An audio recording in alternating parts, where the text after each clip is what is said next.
தமிழகத்தில் வேட்புமனு தாக்கல், அதாவது உள்ளாட்சி தேர்தலுக்கான வேட்புமனு தாக்கல் இன்று தொடங்கி இருப்பதை அடுத்து திருச்சி பகுதியில் நிலவரம் எப்படி இருக்கிறது? அங்குள்ள எமது செய்தியாளர் விஜயகோபாலிடம் கூடுதல் தகவல்கள் கேட்கலாம். விஜயகோபால், சொல்லுங்க, வேட்புமனு தாக்கலின் முதல் நாளான இன்று யார் யாரெல்லாம் இப்போ அங்க வந்திருக்காங்க?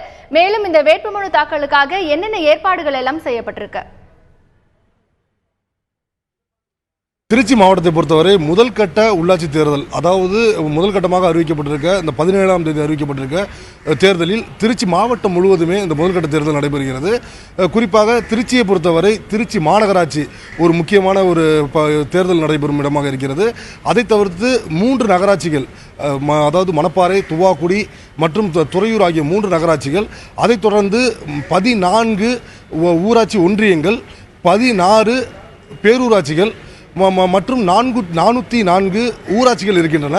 இவை அனைத்திற்கும் கிட்டத்தட்ட ஒரு 1000க்கும் மேற்பட்ட உறுப்பினர்கள், வார்டு உறுப்பினர்கள், பஞ்சாயத்து தலைவர்கள், மேயர் உள்ளிட்ட அனைவருக்குமான தேர்தல் வரும் 17ஆம் தேதி நடக்க இருக்கிறது. தற்பொழுது நாம் நின்று கொண்டிருக்கும் இடமானது திருச்சி மாநகராட்சி. இந்த மாநகராட்சியை பொறுத்தவரை 4 கோட்டமாக பிரிக்கப்பட்டிருக்கிறது. திருச்சியை பொறுத்தவரை பொன்மலை, கோ அபிஷேகபுரம் மற்றும் ஸ்ரீரங்கம் உள்ளிட்ட 4 கோட்டங்களாக பிரிக்கப்பட்டு இன்று வேட்புமனு தாக்கல் செய்ய வரும் அனைவரும் வாங்கிக் கொள்ளலாம் என்று பெற்றுக்கொள்ளலாம், அதாவது மனு பெற்றுக்கொண்டு இன்று தாக்கல் செய்யலாம் என்று அறிவிக்கப்பட்டிருக்கிறது. நாம் தற்போது நின்று கொண்டிருப்பது திருச்சி மாநகராட்சி அலுவலகத்தில் உள்ள பொன்மலை கோட்ட அலுவலகம்.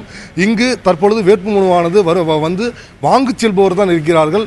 வேட்புமனு தாக்கல் என்பது இன்று முழுவதும் எடுத்துக்கொண்டால் கூட அதிகபட்சமாக ஒரு 10 வேட்புமனுக்கள் தாக்கல் செய்யப்படலாம்.